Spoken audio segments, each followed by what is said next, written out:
Viens, entre et installe-toi. Bienvenue au Café du Market. Je suis Axel Kaetka, freelance en inbound marketing B2B et on est ici entre nous. Alors prends le temps d'une petite pause et débriefe avec nous les méthodes de base comme les dernières tendances marketing en compagnie des meilleurs experts du sujet. Inbound marketing, demand gen, création de contenu, branding, SEO. Tout va y passer pour que tu puisses reproduire chez toi ce qui marche le mieux pour les autres.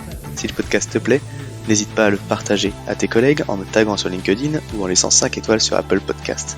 Et maintenant, détends-toi, prends ta boisson préférée. Et surtout, si tu entends une discussion intéressante, serre-toi, c'est offert par la maison. Pour ce podcast, j'ai l'honneur d'être soutenu par ma solution de marketing automation préférée, Sepleady. Si je t'en parle, c'est parce que je l'ai utilisé à titre pro et que j'en ai été pleinement satisfait. On le sait, quand on fait du marketing automation, ce qui est compliqué, c'est d'entretenir constamment des workflows de nurturing et de les mettre à jour avec de nouveaux contenus. Là où Pleddy est très fort, c'est qu'ils ont développé une campagne intelligente qui est capable de pousser automatiquement le bon contenu au bon moment à la bonne personne, en fonction de ses centres d'intérêt et du stade de maturité du lead. Ce qui ne gâche rien, c'est qu'ils ont une équipe au top, avec un service CSM dédié qui est là pour t'aider à mener à bien ton projet. Mais assez parlé, passons à l'épisode. Bonjour à toutes et à tous et bienvenue au Café du Market.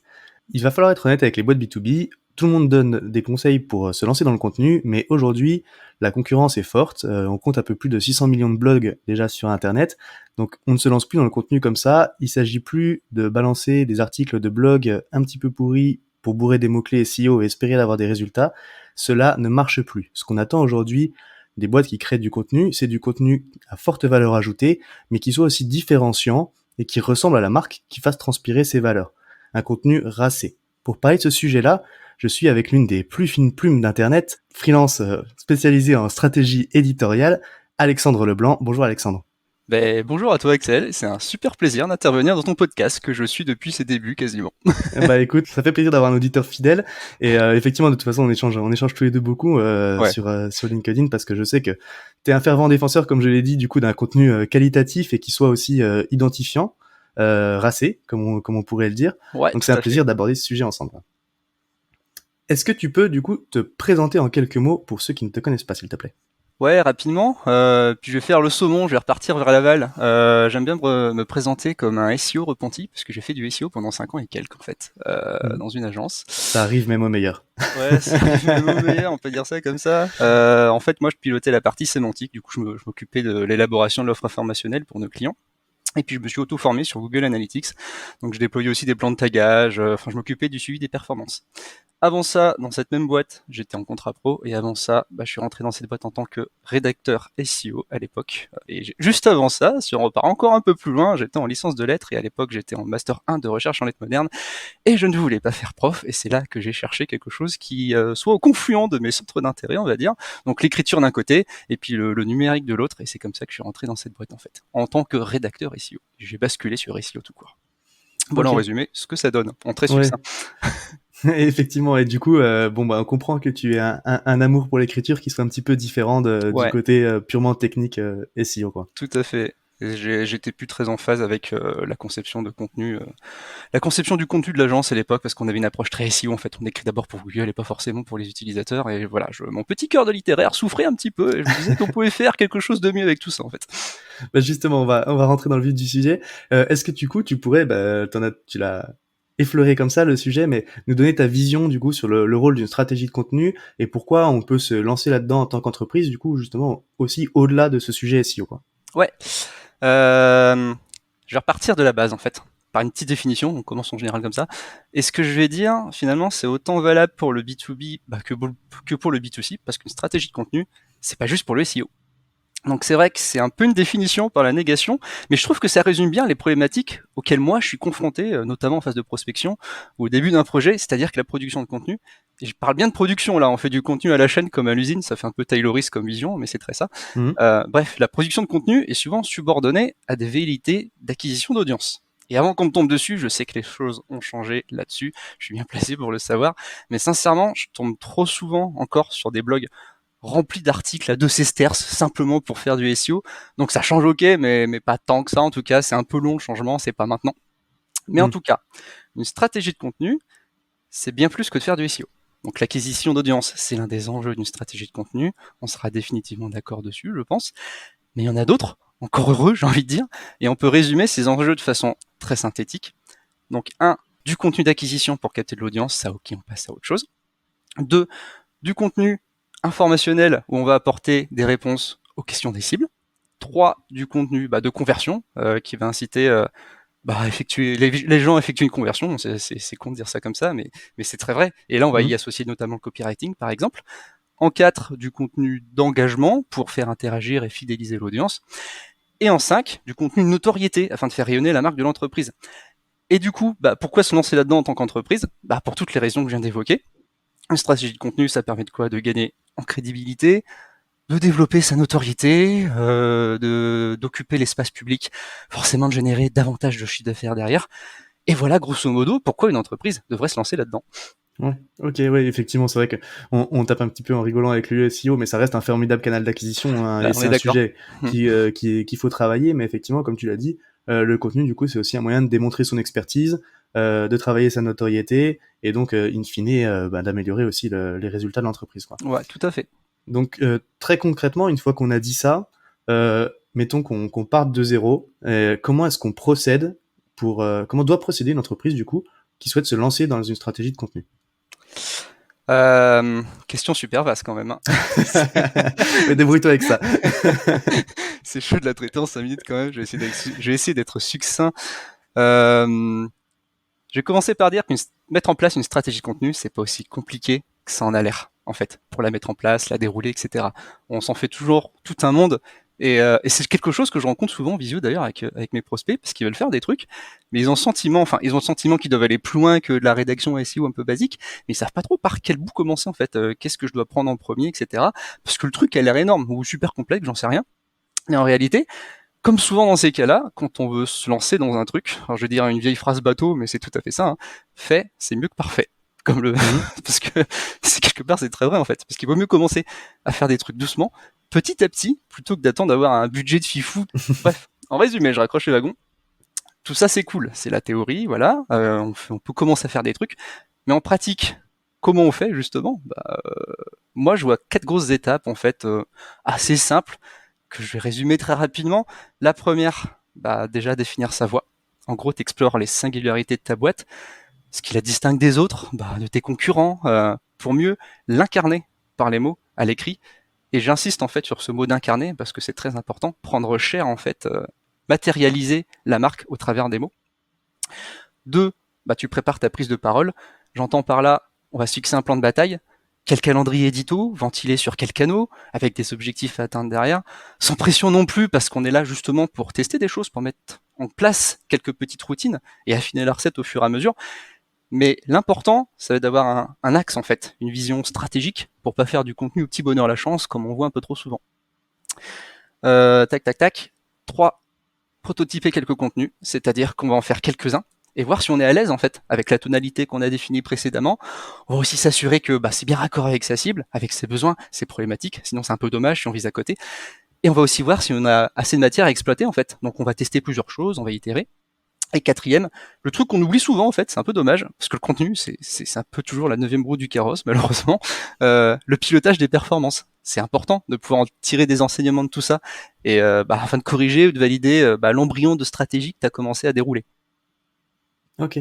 Et ouais, donc si je reprends un petit peu du coup ce que tu as dit sur les étapes, c'est vrai que souvent on s'en fait un monde, mais ce qui est important aussi dans une stratégie de contenu, à la fin, c'est de commencer. On n'est pas obligé de vouloir démarrer tout de suite à publier 10 articles de blog par mois et Bien puis sûr. 4 livres blancs, enchaîner les webinars. Non, il vaut mieux déjà commencer effectivement. On peut faire un article par mois et puis prendre le temps de le diffuser correctement, effectivement, en se plaçant et puis en parlant sur les réseaux sociaux, en faisant ce qu'il faut faire pour que cet article puisse aussi être connu, quoi. Et travailler comme ça petit à petit, et à la fin, c'est des effets cumulés aussi, le contenu. C'est ça qui est intéressant, quoi.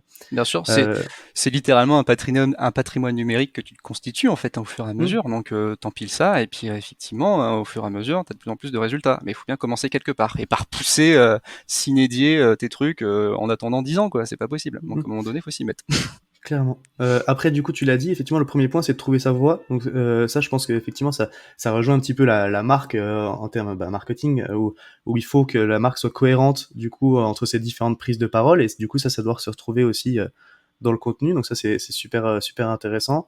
Et après, effectivement, c'est la structure. Où est-ce qu'on veut aller? Qu'est-ce qu'on vise?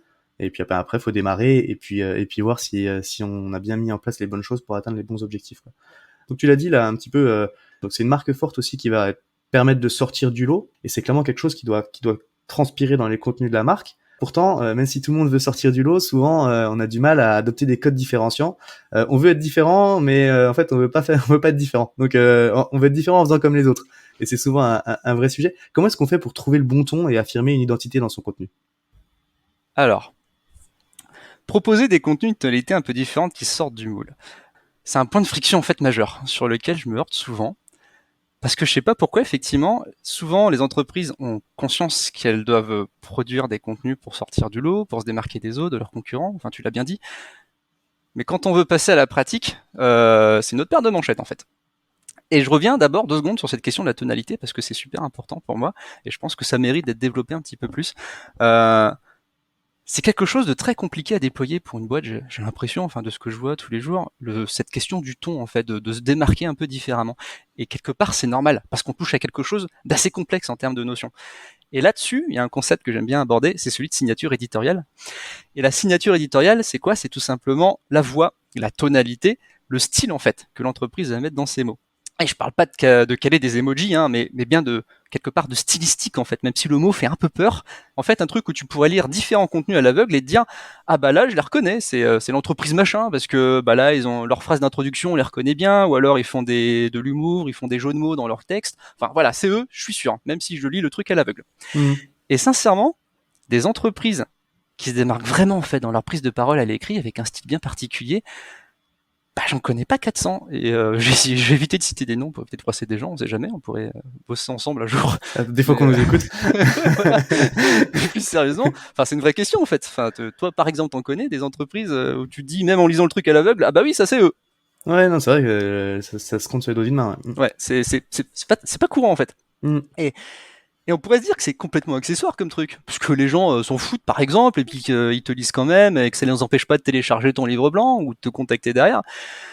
Mais pourquoi on accorderait de l'importance à, par exemple, je sais pas, à une charte graphique? Pourquoi on accorderait de l'importance au choix des couleurs pour ton logo, à sa teinte, à son type de police, à la taille des caractères, et pas au ton ou au style qu'on va insuffler à l'écrit? Pourquoi ça serait négligeable en fait? Mm. Tout ça, je pense que ça forme un tout. Et si tu veux être vraiment bon et larguer tes concurrents derrière, c'est un peu con dit comme ça, mais c'est vrai, tu dois aussi faire cet effort supplémentaire dans tes contenus. Pourquoi? Bah parce que, comme on dit, le diablotin se cache dans les détails en fait. Donc faut aller au bout de la chose. Bah, je synthétise pour pas trop déborder, parce que tu m'as dit 1 minute 30. Concrètement, comment on fait pour trouver le bon ton? Bah en fait là j'ai pas de recette miracle prête à l'emploi, notamment pour cette question de la tonalité. Et déjà, je pense qu'il faut repartir de ta ligne édito. Et là, tu vas jouer avec des curseurs. C'est là aussi en fait où la phase de prototypage dont on parlait tout à l'heure, c'est ultra important. C'est-à-dire que tu vas tester des choses en interne. Te dire que bah là c'est un peu trop too much, là c'est pas assez, là c'est trop plan-plan en termes de voilà tonalité, etc. Là c'est good, on valide parce que ça correspond plutôt bien à la vision qu'on s'en était faite. Tu confrontes tout ça à tes utilisateurs ensuite en termes de retour, parce que tu publies tes articles, etc., tes contenus, et suivant les retours que t'ajustes encore. Donc tu pousses encore les curseurs à droite, à gauche, ça dépend. C'est pas une science exacte en fait. Et encore heureux, parce que sinon il y aurait plus de surprise en fait. Tout serait déjà préformaté en amont, et puis t'aurais plus qu'à dérouler le tapis rouge en fait. Mais c'est pas comme ça que ça marche. Donc tu es obligé de tester des choses. Ok. Donc si je reprends effectivement, donc ça part quand même du coup de la marque et des valeurs de la marque et un petit peu aussi de comment elle s'adresse à sa cible en règle générale. Et donc ça, il faut le faire transpirer à l'écrit. Si on est une marque qui est très sérieuse, qui joue sur un côté très réglementaire, très carré, très strict, à ce moment-là, on va peut-être avoir un style qui est un peu plus taiseux, très basé sur les chiffres ou dans la démonstration, des choses comme ça. Et puis si on joue une marque qui est un petit peu plus décalée, humoristique, il faut que ça se retrouve aussi dans l'écrit. Du coup, avec effectivement, comme tu l'as dit, des petites doses d'humour, peut-être des phrases plus courtes, des choses comme ça. Mais en tout cas, ça passe par donc déjà bien identifier la marque, mais aussi du coup prototyper des premiers contenus, donc tester un petit peu le style qu'on pense être le bon et ajuster les curseurs en fonction des retours. Est-ce qu'il faut pousser un peu plus loin ou non ou pas, ou est-ce qu'il faut comment ça résonne auprès de notre cible, quoi. Exactement. Ouais. Ok, super intéressant. Écoute, on se dirige tout doucement vers la fin de l'interview. On parle souvent des choses qui marchent, on donne des bonnes pratiques effectivement sur le podcast, mais c'est jamais tout rose, la vie d'un marketeur. C'est quoi le plus gros challenge auquel toi t'as été confronté, que ce soit côté contenu ou peut-être côté freelance d'ailleurs? Je vais plutôt parler d'une grosse claque, un gros échec. C'était pas super ouf. Je suis intervenu en fait pour structurer et écrire un futur portail d'information pour une banque. Alors c'était un site d'aide pour le crédit renouvelable. Sur le papier, j'y voyais pas de grosses difficultés. Donc on prend en compte les problématiques utilisateurs. J'avais vendu une grosse analyse pour ça. C'était fait expressément pour. Derrière, on cale les contenus par rapport à l'analyse. Et il y avait également un petit paramètre, c'était qu'il fallait écrire les contenus un peu différemment pour pas se prendre un scud de la part de Google, parce qu'il y avait un autre portail qui existait sur une thématique similaire. Je sais pas pourquoi ils ont voulu en faire deux, ne me demande pas. Mais bref, voilà, ils voulaient en faire un deuxième, donc il y avait une problématique de contenu dupliqué. Il fallait prendre ce paramètre en compte pour pas faire n'importe quoi. Bref. Pendant mon analyse sur le crédit renouvelable, j'avais trouvé tout un tas de trucs. Des questions, des problèmes, et notamment, c'est un gros point noir quand même, une importante défiance des gens par rapport au crédit renouvelable. Ils s'en méfiaient comme de la peste du truc, mais vraiment, tu avais des messages partout, donc les gens vraiment s'en méfiaient. Donc, conformément à ce que j'ai vendu, je suis reparti de mon analyse, la ligne édito de la banque, donc le petit document qu'ils avaient fait, etc. J'ai fait un mix entre les deux, et je suis reparti de la problématique aussi de duplicate content pour pas faire n'importe quoi.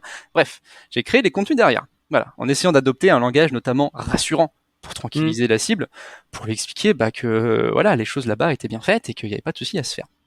Donc ils étaient dans de bonnes mains, quoi, grosso modo. Donc, enfin, c'est normal, on adapte ces contenus par rapport aux interlocuteurs à sa cible. C'est comme ça qu'on fonctionne en général. C'est mieux. Bah, ça l'a pas fait du tout. La banque était pas satisfaite. En fait, j'ai recommencé le taf complètement une deuxième fois.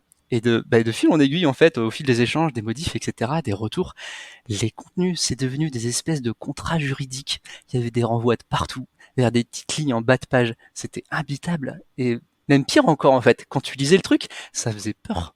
Ouais. Sachant déjà tout le background des gens par rapport au crédit renouvelable, le côté grosse défiance et tout, le portail d'information, c'était genre devenu un cauchemar juridique à parcourir, en fait. Grosso modo, c'est tout ce qu'il fallait pas faire. Et puis là, je pense qu'on a un bel exemple de dissonance éditoriale, c'est-à-dire que les contenus qu'on a produits sont pas du tout raccord avec les besoins de la cible. Okay. Et je pense que ça a été mon plus gros échec, en fait, puisque d'un côté, j'étais complètement coincé, parce que je bossais en marque blanche, en fait, avec une grosse agence à Paris qui pilotait le projet, mais tu peux pas dire grand-chose, parce que voilà, t'as pas les interlocuteurs en face, t'as pas la banque en face, donc t'es obligé de remonter les informations, et c'est un peu le jeu du téléphone arabe, quoi. Et j'étais complètement coincé par rapport à ça, et voilà, donc tout ce qu'il fallait pas faire en 1 minute 30, expliquez là rapidement. C'était mon plus gros échec. Ok. Ah, du coup, l'échec à la fin, au final, c'est qu'effectivement, du coup, la commande, enfin, c'est quelle est la relation du coup avec l'entreprise avec laquelle tu travailles, effectivement, et à quel point tu arrives à les convaincre que, en fait, ils ont une idée derrière la tête de ce qu'ils veulent faire, et puis, exactement. Et puis, toi, tu t'es persuadé que c'est pas ce qu'il faut faire, mais t'es un peu coincé par rapport à, parce que tu restes un prestataire. Là, le problème, c'est que c'est même pas une question de persuasion, c'est que j'avais les chiffres, en fait, j'avais les stats, j'avais les messages des gens, j'avais toute une bagatelle de données. Je travaille, moi, essentiellement avec des données. Et c'est pour ça que les données, ça ment pas. T'arrives et puis tu dis, voilà, j'ai tel chiffre par rapport à ça. Mais bon, voilà, quand t'es qu'un intermédiaire et puis que tout doit remonter, etc., je sais pas ce qui se passe entre les deux, mais bon, bref, voilà, j'étais coincé, j'étais très frustré. Ouais, ça c'est vrai que c'est une histoire que je pense qu'il y a pas mal de marketeurs, tu vois, que, alors là, toi, c'est en freelance en tant que prestataire pour un client. Ouais. Je pense que même en interne, tu peux retrouver effectivement ces problématiques-là où toi, t'as analysé et tu sais ce qu'il faut faire, et puis, à un moment, il faut qu'on te fasse confiance aussi au-dessus pour mettre en place la solution par rapport à la problématique identifiée, quoi. Ouais, exactement. Ok. Bon, écoute, merci pour ce partage-là. S'il y avait une chose à retenir de l'épisode, du coup, de l'échange qu'on a eu là pour une boîte qui veut démarrer sa stratégie, le point clé à retenir de notre échange, ce serait quoi pour toi? Très rapidos, se lancer sans tergiverser. Monter en gamme progressivement. Et surtout rester soi-même, en fait. Ça peut paraître bizarre dit comme ça pour une boîte de rester soi-même, mais chaque entreprise est différente, a des valeurs, une cible différente, une vision spécifique. Et c'est dommage que les contenus parfois ne reflètent pas tout ça. Donc faut oser en fait s'incarner en image comme à l'écrit. Et c'est pas toujours facile à faire, mais je pense que ça en vaut le coup, dans tous les sens du terme. Ok, écoute, merci beaucoup Alexandre pour cet échange. C'était super riche, super intéressant. Si jamais il y a des questions pour toi, t'es présent sur LinkedIn. Tout à fait. Un peu trop même, mais un peu trop. Donc on peut te retrouver là et encore une fois, merci beaucoup d'être passé sur le podcast, c'était un plaisir. C'est moi qui te remercie, Axel. À bientôt. Yes. À tous ceux qui ont tenu jusqu'ici, déjà merci beaucoup, et j'imagine que le sujet vous a plu, donc n'hésitez pas à envoyer de bonnes ondes à notre invité. Pour ceux qui le souhaitent, le meilleur moyen de soutenir le podcast, ça reste d'en parler autour de vous et de laisser 5 étoiles sur votre plateforme d'écoute préférée. Je compte sur vous. Et dans tous les cas, je vous dis à bientôt pour un prochain rendez-vous au Café du Market.